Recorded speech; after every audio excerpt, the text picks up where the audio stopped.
본문 말씀입니다. 창세기 35장 1절부터 7절까지 말씀입니다. 하나님이 야곱에게 이르시되 일어나 베델로 올라가서 거기 거하며 내가 내 형 에서의 낯을 피하여 도망하던 때에 내게 나타났던 하나님께 거기서 단을 쌓으라 하신지라. 야곱이 이에 자기 집 사람과 자기와 함께한 모든 자에게 이르되 너희 중에 이방 신상을 버리고 자신을 정결케 하고 의복을 바꾸라. 우리가 일어나 베델로 올라가자. 나의 환난 날에 내게 응답하시며 나의 가는 길에서 나와 함께 하신 하나님께 내가 거기서 단을 쌓으려 하노라 하매 그들이 자기 손에 있는 모든 이방 신상과 자기 귀에 있는 고리를 야곱에게 주는지라. 야곱이 그것들을 세겜 근처 상수리나무 아래에 묻고 그들이 발행하였으나 하나님이 그 사면 고을들로 크게 두려워하게 하신 고로 야곱의 아들들을 추격하는 자가 없었더라. 야곱과 그와 함께한 모든 사람이 가나안 땅 루스 곧 베델에 이르고 그가 거기서 단을 쌓고 그곳을 엘 베델이라 불렀으니 이는 그 형의 낯을 피할 때에 하나님이 그에게 거기서 나타나셨음이더라. 아멘.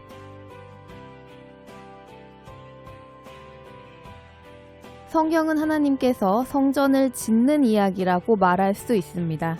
그래서 구약 성경에서는 하나님께서 모세에게 명하신 그 말씀대로 성전을 짓는 이야기가 자세하게 기록되어 있습니다. 신약 시대의 성전을 짓는 이야기는 이제 눈에 보이지 않는 성전을 짓는 이야기로 변화하고 발전됩니다.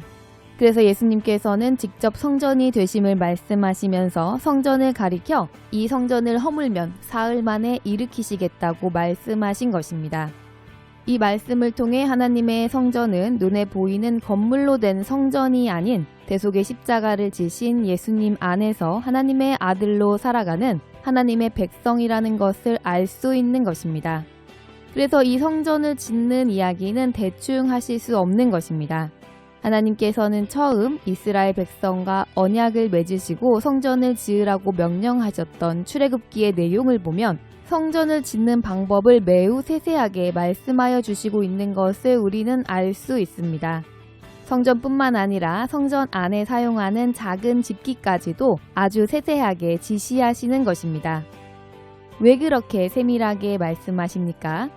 하나님께서 이 땅에 보내신 우리들은 하나님의 말씀에 따라 걸어가야 할 길을 걸어가고 통과해야 할 지점을 통과해서 본향으로 돌아가야 하는 존재이기 때문입니다.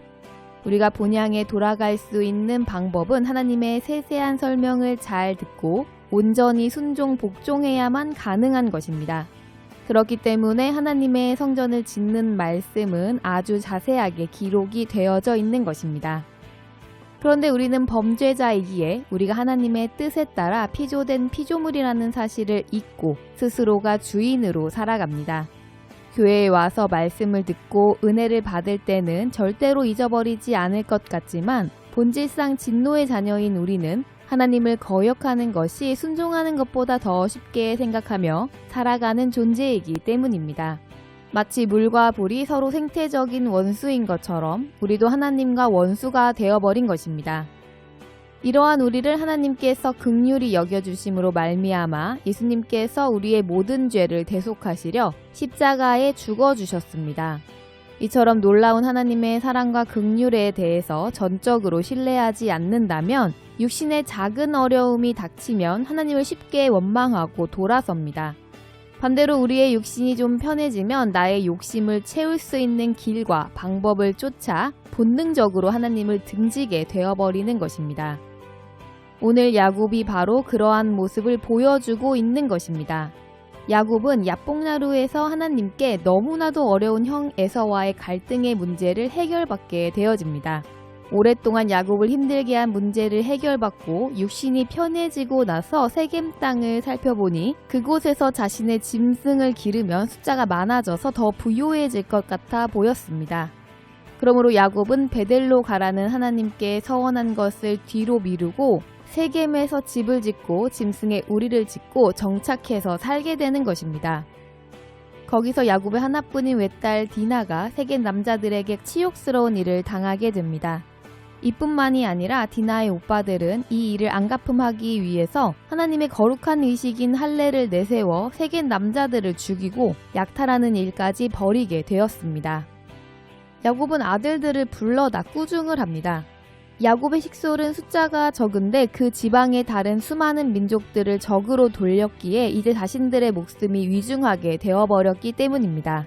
그러나 하나님의 말씀을 거역한 야곱에게는 아무런 권위가 없었습니다. 아들들은 야곱의 꾸중에 반성하는 것이 아니라 오히려 자신들의 행동은 정당하다고 반박을 하는 것입니다. 우리가 하나님을 따르는 데 있어서 가장 중요하고 또한 가장 힘든 것은 오직 나를 부인하는 것뿐입니다. 자기 자신을 부인하지 못하기에 악한 일을 저지르고도 이것이 정당하다는 적반하장의 모습을 보이는 것입니다.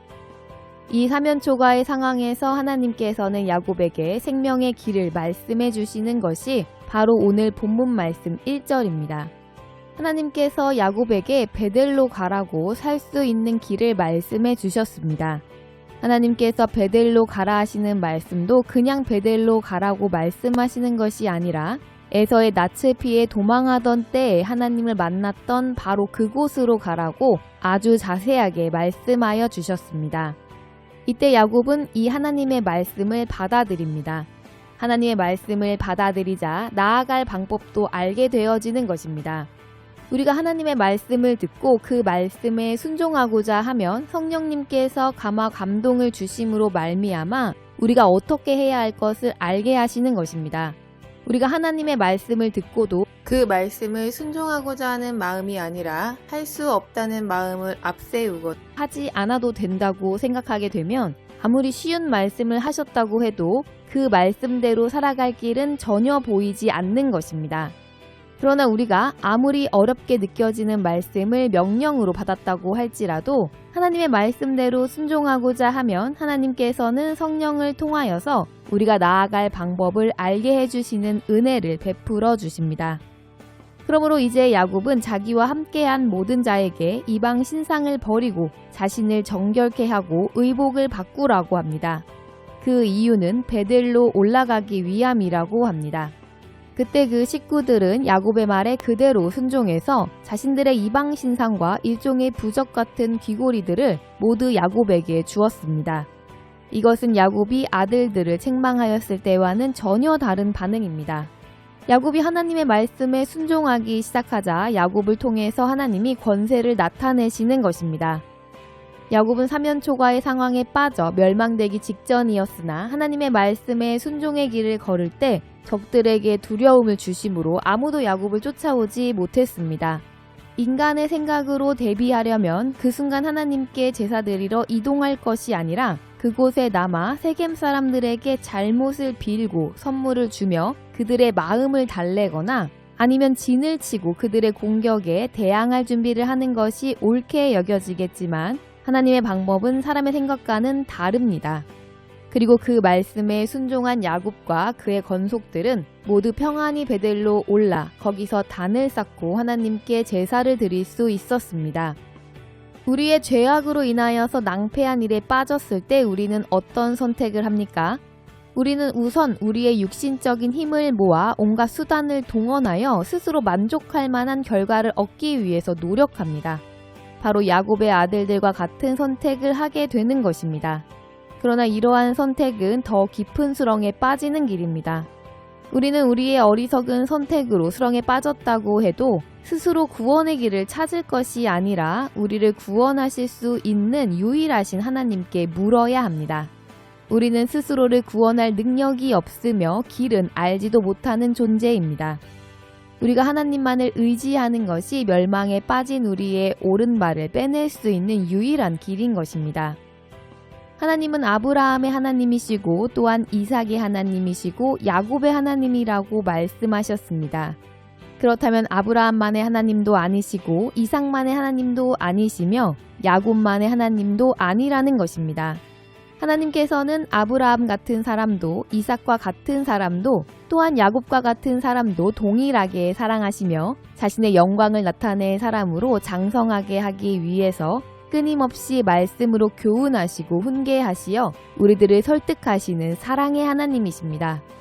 우리는 넘어지고 또한 좌절하며 배신하고 죄를 범하고 실수를 저지르지만 하나님께서는 우리에게 허락하신 이 땅에서의 삶이 끝나는 날까지 우리를 포기하지 않으시고 우리를 죄악에서 돌이켜 하나님의 아들로 자라가게 하시는 하나님이심을 믿어야 합니다. 그러므로 우리는 우리 자신을 믿지 말고 오직 하나님을 믿고 순종해야 합니다. 하나님의 말씀을 듣고도 나의 상황을 바라보면서 순종할 수 없다고 하는 사람은 하나님을 믿지 못하는 자라는 증거입니다. 우리는 우리의 육신적인 것들, 소유나 능력, 상황과 환경을 의지하고 믿고 살아가기에 하나님을 믿지 않는 것입니다. 그러나 내 육신의 만족을 위한 선택은 결국은 우리를 사면초가의 상황으로 끌고 갈 뿐입니다. 그러나 우리가 하나님을 믿고 우리의 삶을 맡기면 우리가 아무리 어려운 상황에 처해 있다고 할지라도 하나님께서는 우리를 능히 구원하시기에 조금도 부족함이 없으실 것입니다. 지금 우리는 우리의 상황을 돌아보아야 합니다. 우리의 삶에서 아주 사소한 부분에서라도 장애나 어려움을 만난다면 하나님께 길을 묻는 것이 가장 지혜로운 선택일 것입니다. 이러한 작은 경험이 결국에는 영벌의 길이 아닌 영생의 길을 걸어가는 방법이 될 것입니다. 우리의 죄를 대속하시려 하나님의 독생자 예수님을 십자가에 못 박으신 은혜로 구원을 얻은 하나님의 자녀들이기에 크고 작은 모든 일에 항상 아버지께 아뢰어 은혜를 구하여 성령님의 도우심을 받는 자녀들이 다 되시기를 바라며 주 예수님의 이름으로 축복합니다.